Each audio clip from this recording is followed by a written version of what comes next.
En el Día Internacional de la Lucha contra el Narcotráfico de la ONU, el Informe Mundial de Drogas ubica a México, junto a Afganistán, Siria y Myanmar, como el mayor productor de drogas sintéticas del mundo. Drogas que están superando en consumo y muertes por sobredosis muy ampliamente a las drogas de origen natural. Vaya socios que tenemos, Siria, Afganistán, Neymar. Esos son nuestros socios, los mayores productores de drogas del mundo. El único del mundo occidental de drogas sintéticas somos nosotros. Es vergonzoso. Al mismo tiempo, el Papa Francisco calificó como asesinos a los narcotraficantes y dijo que proponer la legalización de las drogas es una fantasía.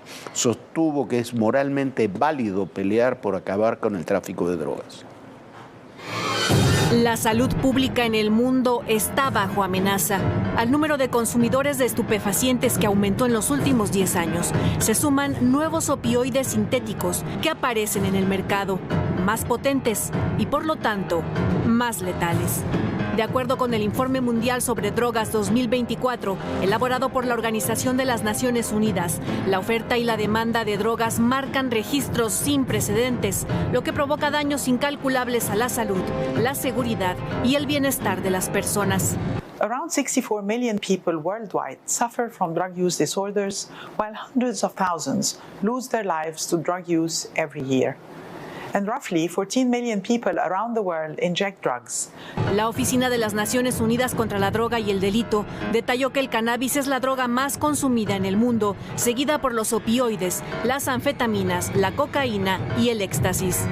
El informe coloca a México como líder en América Latina y en el mundo en la producción de drogas sintéticas a gran escala, comparado con naciones con problemas de gobernanza e inestabilidad como Afganistán, Myanmar y Siria. En este contexto, el informe señala un aumento de los enfrentamientos entre bandas criminales y violencia letal por las disputas de las rutas de contrabando o producción en Ecuador, México, Colombia y países de los Balcanes, además de países de consumo como los de Europa Occidental.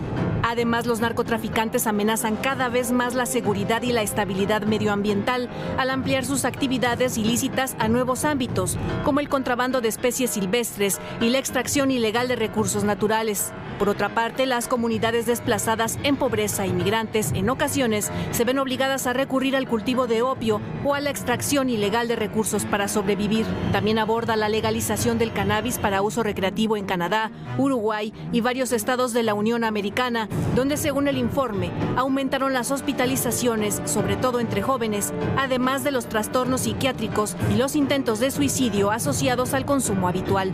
En este sentido, el Papa Francisco se pronunció este miércoles contra la legalización de las drogas. Además, calificó a los narcotraficantes como asesinos. E anche preghiamo per questi criminali che spendono e danno la droga ai giovani. Sono criminali, sono assassini. Preghiamo per la loro conversione. En su mensaje por el Día de Naciones Unidas contra el consumo de drogas y el tráfico ilegal, calificó las leyes de liberalización de drogas como una fantasía y dijo estar convencido de que es moralmente justo acabar con la producción y el tráfico de estas sustancias peligrosas. Para ADN 40, Fuerza Informativa Azteca. Bueno, hay que coincidir con el Papa Francisco. Quienes trafican con drogas son unos criminales, son unos asesinos, no solamente por la violencia brutal que ejercen contra la sociedad, sino también por la enorme cantidad de gente, sobre todo jóvenes, que mueren por sobredosis de drogas, la enorme cantidad de familias destruidas por el consumo de las drogas. Y este fenómeno que tenemos ahora cada vez mayor y donde lamentablemente somos líderes mundiales, junto con países, como decíamos en el reportaje, que tienen gravísimos problemas de gobernabilidad, como Siria, Afganistán, Neymar. En eso estamos, en esa situación estamos. Somos líderes mundiales en la producción de drogas sintéticas, de metanfetaminas, de fentanilo, las drogas más mortales que hay en la actualidad. Y después dicen, después dicen que hasta no se producen esas drogas en México. Bueno, y existe una droga todavía más potente, una droga sintética todavía más potente que el fentanilo, así lo ha dicho el informe de la ONU, que destaca la aparición de esta nueva droga sintética altamente mortal. Es el nitazoxano, es 10 veces más potente que el fentanilo y bueno, mata súbitamente. El nitazoxano es un opioide sintético que tiene en alerta al mundo. Esta droga engloba más de 20 compuestos únicos, incluido el isotonitazeno, que se identificó por primera vez en 2019 y que es conocido popularmente como iso. También incluye protonitazeno, metonitazeno y el etonitazeno. Pruebas de laboratorio muestran que algunos nitazenos podrían ser cientos o miles de veces más potentes que la morfina y de 10 a 40 veces más potentes que el fentanilo. Estas sustancias psicoactivas o drogas de diseño representan un riesgo significativo para la salud pública. La mayoría de los sistemas sanitarios no puede detectarlas. Incluso las tiras reactivas de fentanilo no pueden detectar análogos de esta droga. Su consumo está provocando numerosas sobredosis en América, Europa Occidental y sobre todo en Oceanía. De acuerdo con la Oficina de las Naciones Unidas contra la Droga y el Delito, son más baratos de producir que la heroína. No se necesitan grandes cantidades para una sobredosis y tienen un potencial adictivo más alto que otras drogas sintéticas. La expansión de esta sustancia coincide con la prohibición en Afganistán de la producción de opio. El nitazoxano apareció por primera vez en Estados Unidos en 2019, primero como un polvo blanco similar a la cocaína. Más tarde se detectó en las calles como polvos amarillos y marrones y blancos. Desde 2022, la Agencia Antidrogas de Estados Unidos, la DEA, identificó otros tipos de nitazoxanos, tanto en polvo como en pastillas azules. El problema se incrementa debido a que los nitazoxanos se mezclan con otras drogas como la heroína, el fentanilo y con pastillas falsas de oxicodona, sin que los usuarios lo sepan. Las pruebas indican que la naloxona, comúnmente conocida como Narcan, es relativamente eficaz para revertir la sobredosis por nitazoxano, pero pueden ser necesarias varias dosis para contrarrestar sus efectos. De acuerdo con investigaciones periodísticas, 2 proveedores importantes de China, que realizan envíos a todo el mundo, cobran entre 10.000 y 15.000 euros por kilo. En Australia, las autoridades se enfrentan a un aumento en las incautaciones del opioide sintético. La droga, que se relaciona con más de 100 muertes en el Reino Unido, tiene el potencial de provocar una ola de sobredosis en la nación australiana. Mientras que en Irlanda entró en vigor una alerta roja nacional debido a comprimidos amarillos con nitazoxano que se venden como benzodiazepinas. Estas drogas sintéticas y de diseño son quizás el mayor riesgo a la salud pública en el ámbito de las drogas y en muchos otros ámbitos que podemos tener. Es un riesgo altísimo. Esta nueva droga, desde el 2019 empieza a traficarse como droga, es un analgésico, un opioide que se desarrolló en laboratorios, era tan fuerte que decidieron, nunca se presentó a ningún tribunal médico, tipo la COFEPRIS, la FDA de Estados Unidos, el Tribunal Europeo, el Consejo Europeo de Medicinas. ¿Por qué? Porque era demasiado fuerte, pero ahí quedó. Y de eso se ha comenzado a producir ilegalmente, como el fentanilo. Viene en buena medida de laboratorios clandestinos de China y dicen que también de la India, y ya se está produciendo en distintos países, también en México, también hay sobredosis en Estados Unidos y vamos a tener un problema todavía mayor. ¿Por qué? Porque si el fentanilo mata y mata 100.000 personas al año en Estados Unidos, el nitazoxano es 10 veces más poderoso. Y si se produce en gran escala, que es una posibilidad real, los daños que puede provocar son enormes, porque además, como veíamos, es una droga muy, pero muy difícil de detectar, más difícil de detectar aún que el fentanilo. Bueno, y ya si el fentanilo es inoloro e incoloro, también el nitazoxano lo es, entonces es mucho más complicado poderlo encontrar, no lo detectan los perros, y bueno, habrá que ver qué sucede. Sin lugar a dudas se tiene que controlar la distribución de nitazoxano, porque si hemos tenido ya tantas muertes por fentanilo, lo que puede venir después puede ser una verdadera tragedia aún más grave. Y por otra parte, un tribunal de Nueva York, el mismo en donde se juzgó a Joaquín El Chapo Guzmán, condenó hoy al expresidente de Honduras, a Juan Orlando Hernández, a 45 años de prisión. Esto dicen en el juzgado por haber protegido a los grupos criminales ligados al cártel de Sinaloa. Había sido detenido días después de dejar la presidencia en su país y bueno, esta es la historia. Ha sido juzgado en los Estados Unidos, 45 años de prisión para el expresidente. Es Juan Orlando Hernández, expresidente de Honduras, quien pasará 45 años en prisión y otros 5 en libertad vigilada. Así lo determinó el juez Kevin Castell, quien además fijó una multa de $8 millones. Orlando Hernández llegó a la Corte Sur en Nueva York con un uniforme color beige, sosteniéndose con la ayuda de un bastón. Insistió en su inocencia y denunció nuevamente que el juicio había estado plagado de errores e injusticias. Pero el juez le dijo que era un hombre de dos caras. Por un lado, mientras fue presidente, lanzó una campaña contra las drogas. Y por el otro lado, facilitó el ingreso a Estados Unidos de toneladas de droga equivalente a $10 millones. Además, el juez Castell dijo que la sentencia para Orlando era un mensaje para todos los educados y bien vestidos, en referencia a otros gobernantes corruptos, para que no crean que van a librarse de la justicia. En marzo, el Tribunal de Nueva York ya había encontrado culpable de 3 cargos de tráfico de drogas y armas desde Honduras hacia Estados Unidos a Orlando. Esto durante sus años al frente de la nación centroamericana de 2014 a 2022. Con la sentencia, se puso fin al proceso judicial que inició en abril del 2022, cuando Orlando Hernández fue extraditado desde Tegucigalpa para ser recluido en el Centro Correccional Metropolitano de Brooklyn.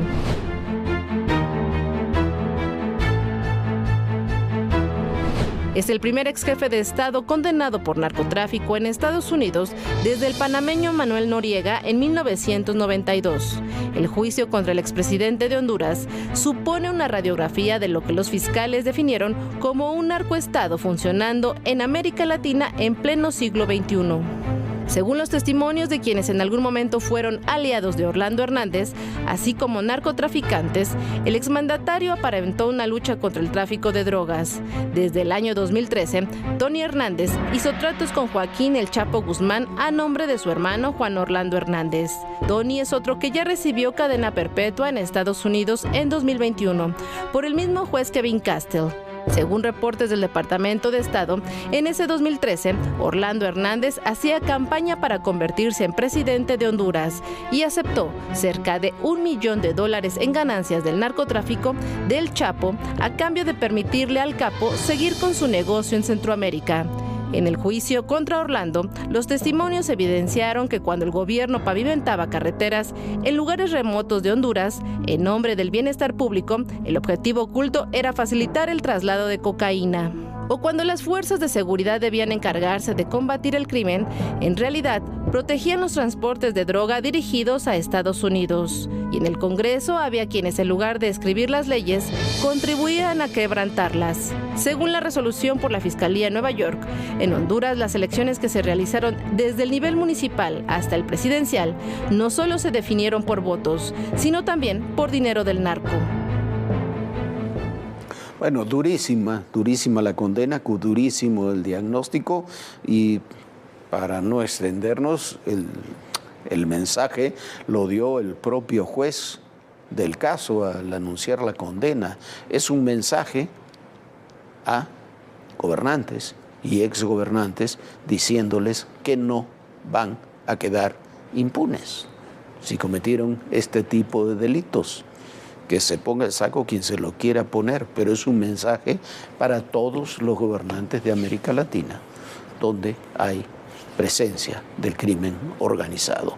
Y en otra información, Luis Miguel Castro Acosta, titular del organismo operador del agua en Cajeme, Sonora, fue ejecutado ayer en el municipio de Bacum. El control de los sistemas de agua en Sinaloa y Sonora es un tema político. Ya lo habíamos tratado aquí, cómo los chapitos se han quedado con buena parte del control del sistema de agua del sur, centro y norte de Sinaloa. Algo similar está sucediendo en toda esta zona, la zona, sobre todo la zona yaqui de Sonora, y son los grupos criminales los que controlan el agua. ¿Por qué? Porque con eso extorsionan a los productores y además es lo que necesitan también para sus laboratorios de metanfetaminas. Lo cierto es que la violencia por el tema del agua se extiende desde Sinaloa a Sonora y va a agudizarse. ¿Por qué? Porque cada vez es un producto más escaso, más necesario y más utilizable por los grupos del crimen organizado.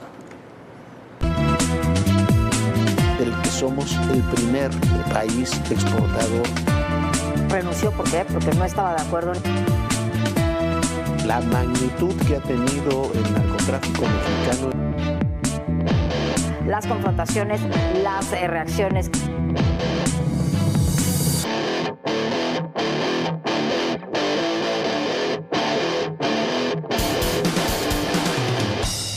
Y menos de 5 horas duró el intento de golpe de Estado en Bolivia, encabezado por el general José Zúñiga Macías, a quien el martes destituyeron de su cargo como comandante general del Ejército Nacional.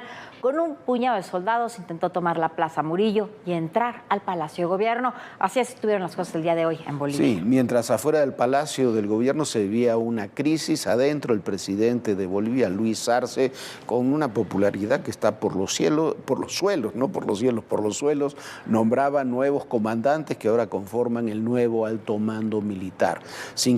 Cerca de las 5 de la tarde, hora de Bolivia, fue detenido Zúñiga Macías, pero al de ser detenido aseguró algo que tiene toda la posibilidad de ser verdad, por lo menos es muy verosímil, que este intento de golpe de Estado fue a petición del propio presidente Arce, quien necesitaba con este tipo de acciones subir su popularidad. Sí, porque como decía Viviana, decir que se va a hacer un golpe de Estado con un puñado de soldados y van unos 3, 4 blindados es absurdo. Lo que dice el que hizo el supuesto golpe de Estado fue que se lo pidió el presidente en funciones. Así estuvieron las cosas. Una clara movilización irregular de miembros de las Fuerzas Armadas reveló el objetivo. En las calles de La Paz se gestaba un golpe de Estado contra el presidente Luis Arce. Instantes después vino el encontronazo de frente. Primero el embate de un vehículo blindado contra la Casa de Gobierno. Ustedes observan cómo ha quedado la puerta. Está prácticamente destrozada. Este vehículo ha destrozado la puerta de Palacio quemado. Luego la mirada fija entre el jefe del Ejecutivo boliviano y el líder de la revuelta, el comandante del Ejército Nacional, el general Juan José Zúñiga, quien apenas ayer había sido destituido de su cargo tras advertir que no permitiría que el expresidente Evo Morales volviera a la silla presidencial. Recuperar la democracia, quitarle poder a las élites y liberar a los presos políticos eran los supuestos ideales que impulsaban el intento golpista. Queremos establecer la democracia. Basta de que unos cuantos se han adueñado. Miren dónde nos han llevado. Nuestros niños no tienen futuro.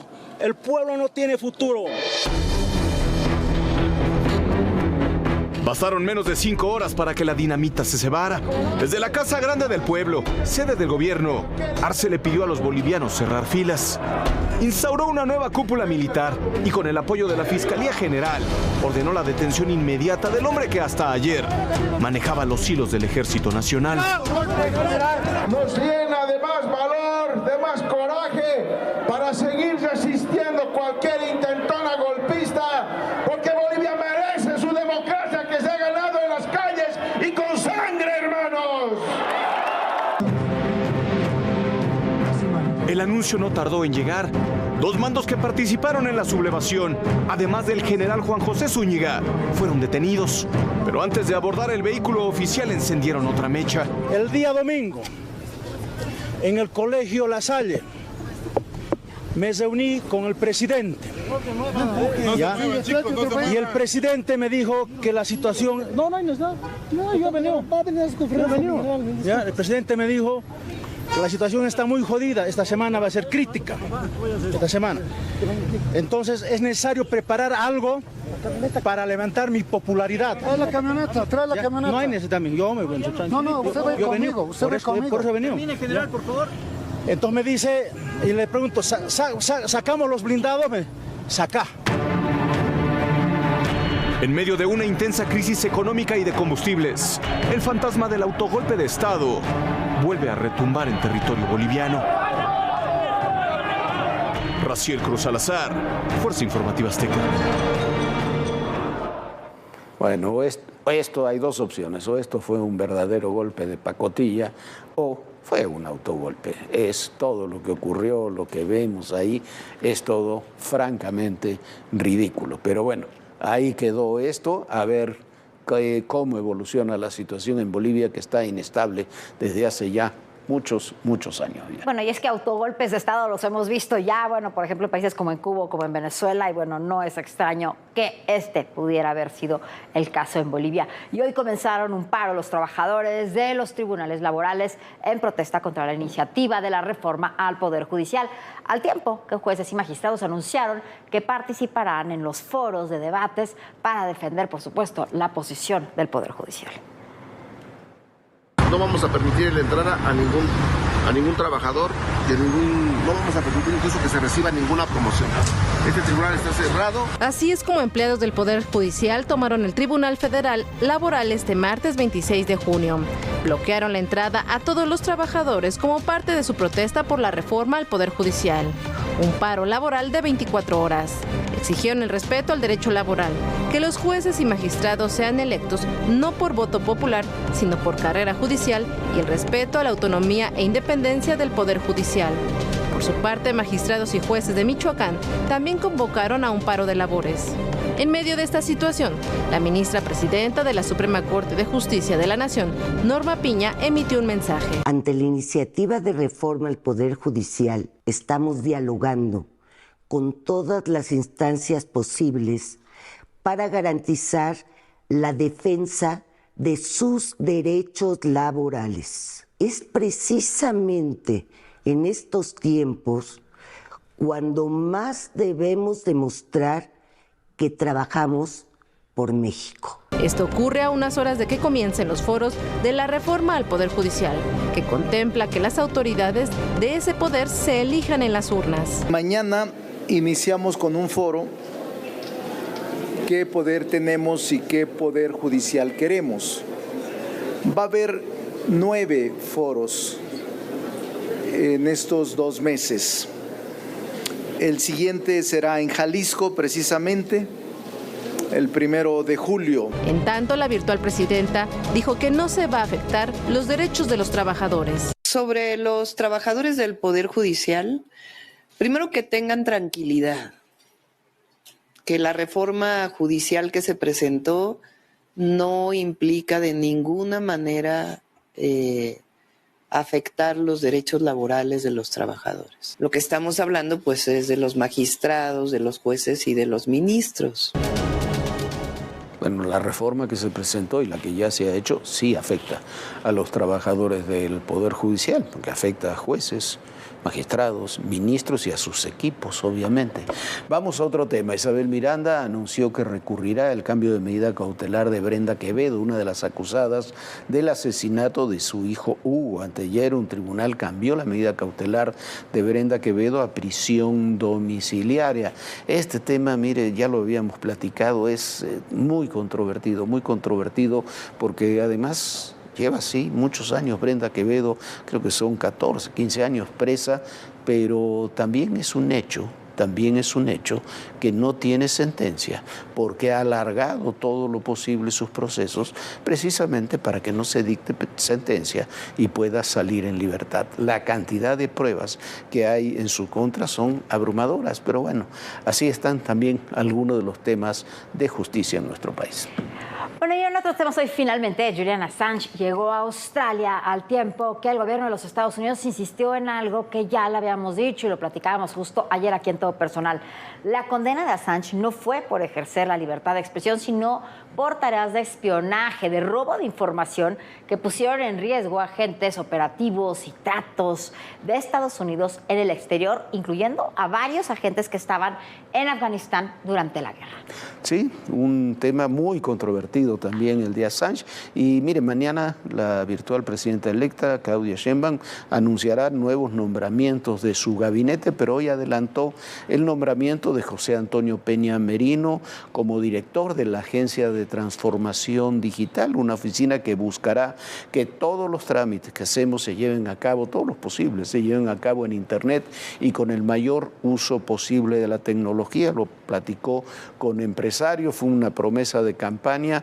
Ya Pepe Merino había estado encargado de esa tarea en la Ciudad de México y ahora lo hará en el ámbito federal, pero como le decíamos, mañana 11 de la mañana se supone que habrá 6 nuevos nombramientos del futuro gabinete de Claudia Sheinbaum. Por supuesto que se los daremos a conocer aquí y además de todo veremos qué sucedió en el debate entre Joe Biden y Donald Trump en los Estados Unidos. Ya nos vamos, muchísimas gracias por habernos acompañado, pero por supuesto mañana tenemos una cita muy puntual aquí a las 11 de la noche. Bonita noche, Jorge. Muy buenas noches, Viviana, muy buenas noches a todos ustedes y recuerden, el poder y en la política, todo, pero absolutamente todo es personal. Gracias.